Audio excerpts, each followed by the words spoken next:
Ba-da-dum-bum-bum. What's Kevin doing? He's gonna be dancing.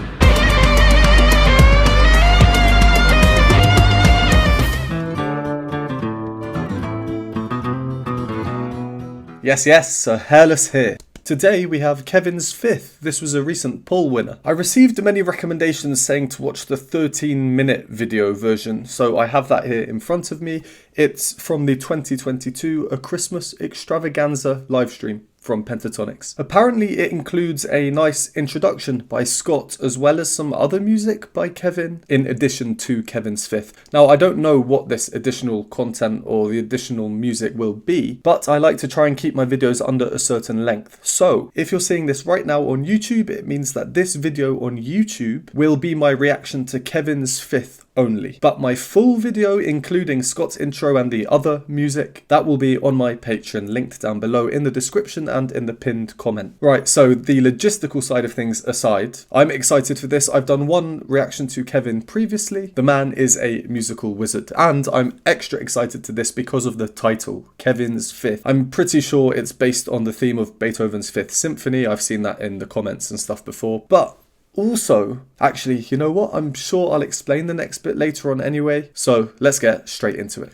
Okay, I've just watched the bits before Scott's introduction. Kevin played a couple of little pieces there, really nice. Like I said in the intro, they will be over on my Patreon, so please do go there and check them out. I just saw his introduction to Kevin's 5th, so we'll just go over that once more before getting into it. Thank you so much. Oh man, thank y'all so much. This has been such an amazing year, and you know, it feels like this journey is still not done. This past year, I have been going deeper in my own soul, trying to be more vulnerable and figure out what I artistically want to say next. And this next piece that I've arranged and produced, I think is the culmination of that year-long search. And you'll know the piece that this is based on and inspired by. This is called Kevin's 5th. I wonder how many people watching this had already heard it. Worst time to speak. I thought it was going to take a bit longer. Called Kevin's 5th.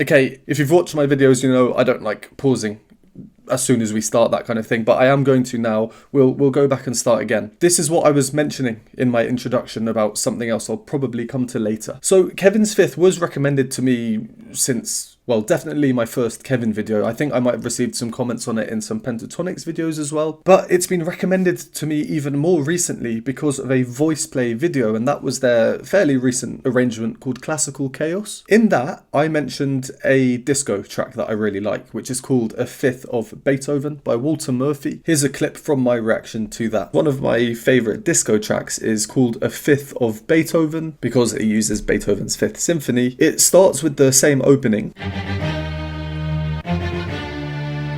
and then it goes into this.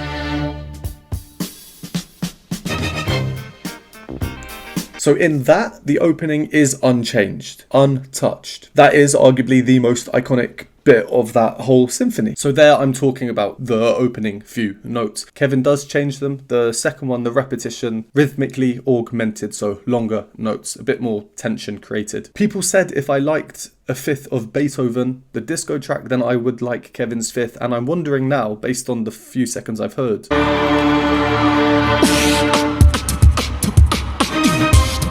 And then the disco track.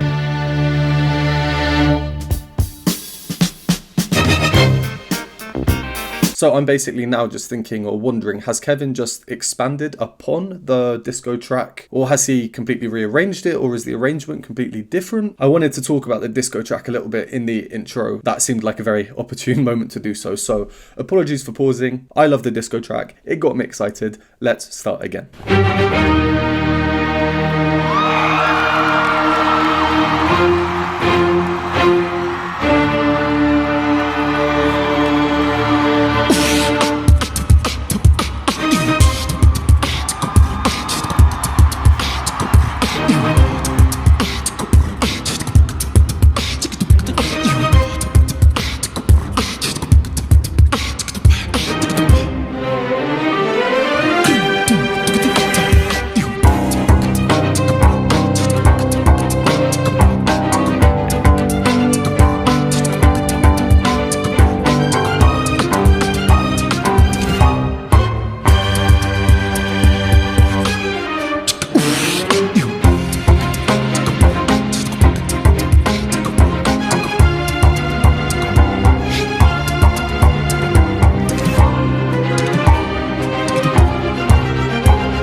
That's Matt, isn't it? That's Matt from Pentatonix. I did receive some comments saying that there's a special surprise guest. I also have received other comments saying that Matt sometimes joins Kevin. I didn't put two and two together in my head. Well, there we go. There was a whistle.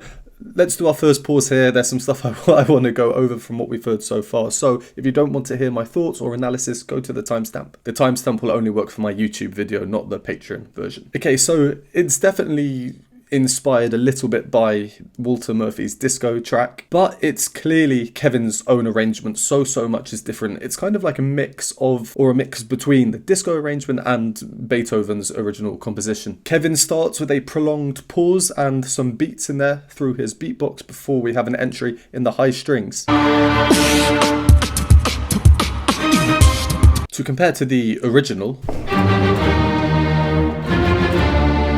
notice the speed between those two first segments as well.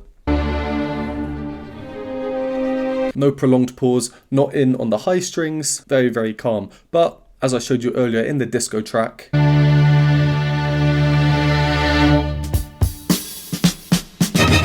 so that is where Kevin's inspiration comes from. And that's why I immediately paused and thought, okay, this must be expanded upon this disco arrangement. The disco arrangement, I think, is so great for so many reasons. One is being what comes then.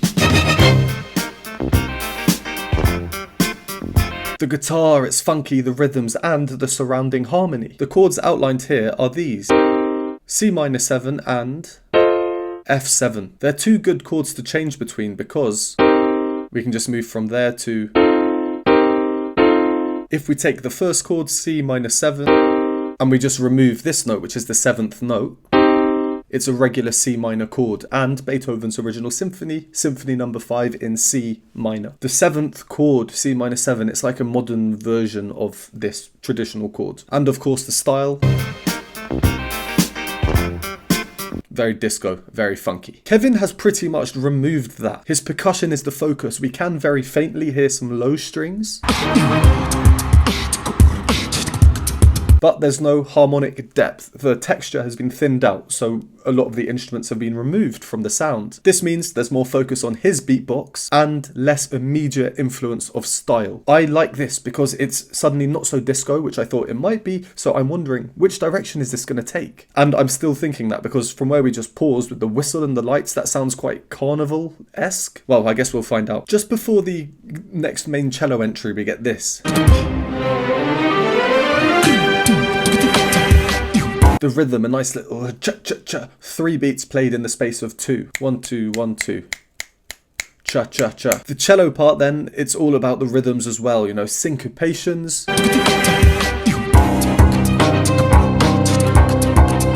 The beat. And the cello part. Chum, chum, chum. Chum, chum, chum. It's a really simple and effective way of putting a modern twist on this absolutely classic piece of music. Especially how he's playing, it's almost like he's plucking the strings but with his bow, like a little attack. It's quite unusual, and by doing so he's hitting 2 strings at once.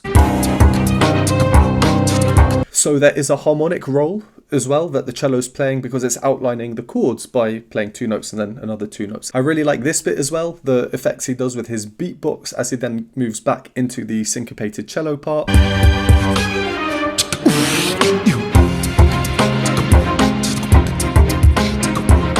Again, just working so nicely, harmonically and rhythmically with the strings that we hear in the backing track. Chum, chum, chum, ba-da-dum, bum, bum. Boom. And just after this, there was a bit, I remember, where he was really repeating one note. Let's find it.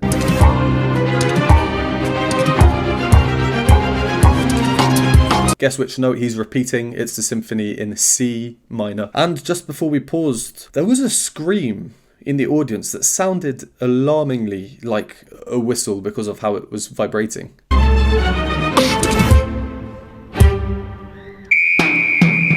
Did you hear that? Anyway, we get the whistle, we get the lights, and then Matt joins on the drums. Right now, I'm thinking carnival. It's been a roller coaster of genres. Classical, some might say romantic, disco, contemporary, and carnival? Well, let's continue. This is my first time as well seeing Matt play the drums, so exciting times all round.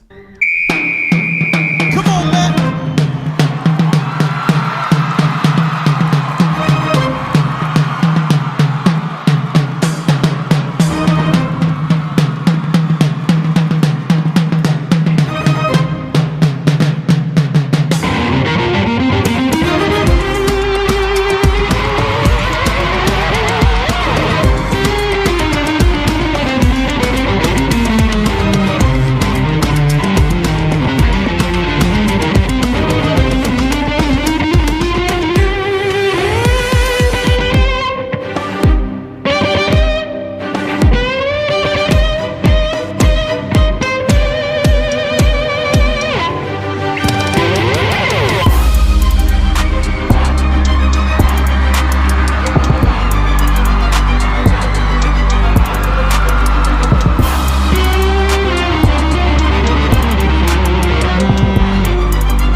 What's Kevin doing?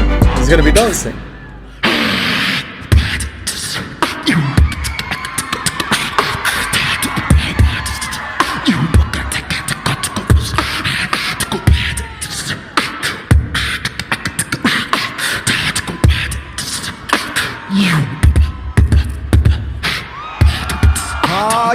Yeah, come on, put your hands together and clap, clap, clap, clap, clap, clap, clap, clap. Kevin's fit, we're going great.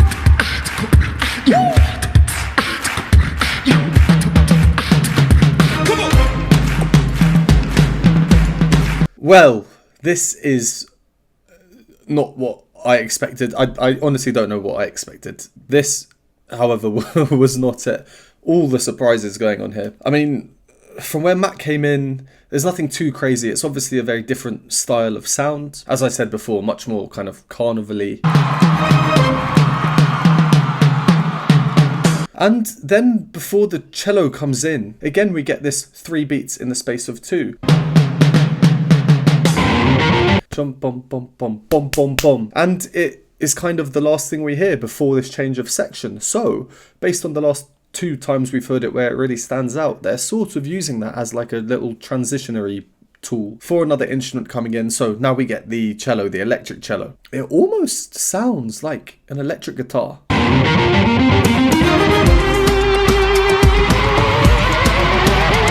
Definitely a more gritty sound to the timbre, but also the music here, that shaky glissando slide up.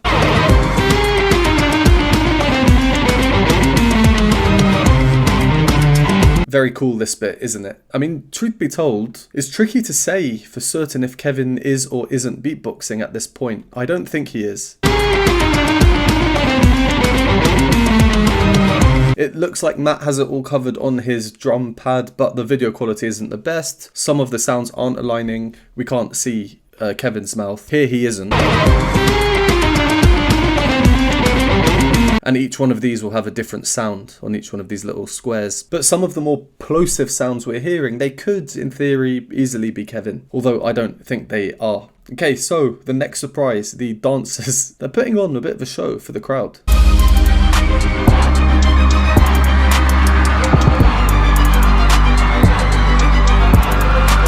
We do have some more intricate percussion sounds that we're hearing in the backing track, these kind of rapid snare type sounds. And just then, what did we hear to indicate the end of this mini section? Again, 3 beats played in the space of 2, but in this particular case they do it twice round, so 6. Cha cha cha cha cha cha.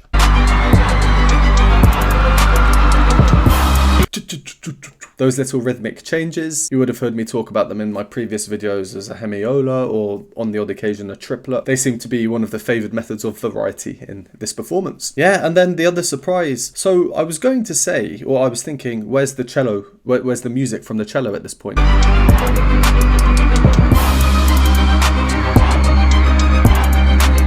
But what's this? Kevin coming up for some dancing? And then, yeah, I mean, we had just the dancing and the beatboxing.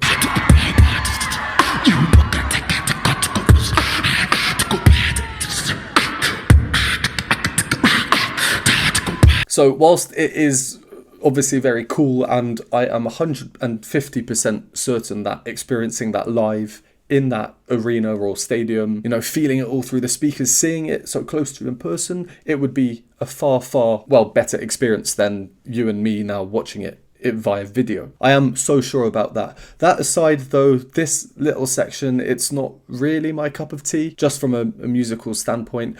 But I do appreciate it. I'm not saying that I dislike it or anything. And yeah, as I said, to experience this live, I know if I was there live, I'd be saying a completely different thing. All right, well, I am very curious and excited to see the rest.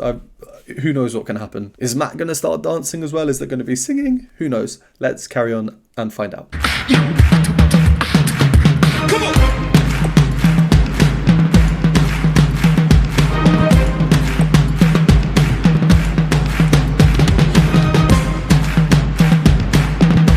That was cool with the boat.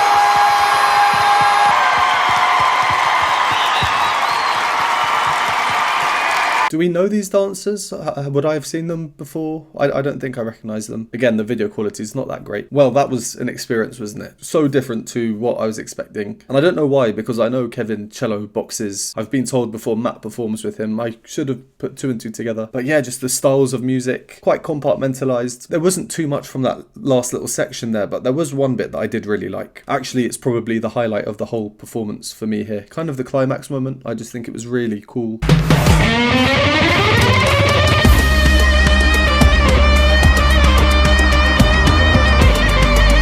With the low drone in the background. It comes just after we had the removal of all things melodically musical, i.e. we just had the beats before this and no notes. But yeah, this is kind of the really emotional moment of the song.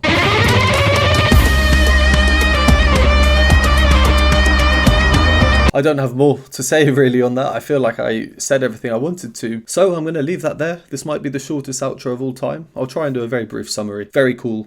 Unexpected. Nice mix of genres. Clear sections. Some of the sections I much preferred to others. But you know, like I say, I still very much appreciate Kevin and his musical genius, and I just know being there live would be a completely different experience. It always is experiencing music live. Yeah, very, very surprising, and very, very happy to have seen that. So thank you to everyone who did recommend that one. Comment down below other Kevin performances you'd like to see me do. And as always, thank you very, very much for watching. I would appreciate a like and subscribe. If you enjoy my videos and want to support me, please join the Patreon linked on the screen now, and you get access to exclusive content, unblocked videos, longer videos, and I will see you next time.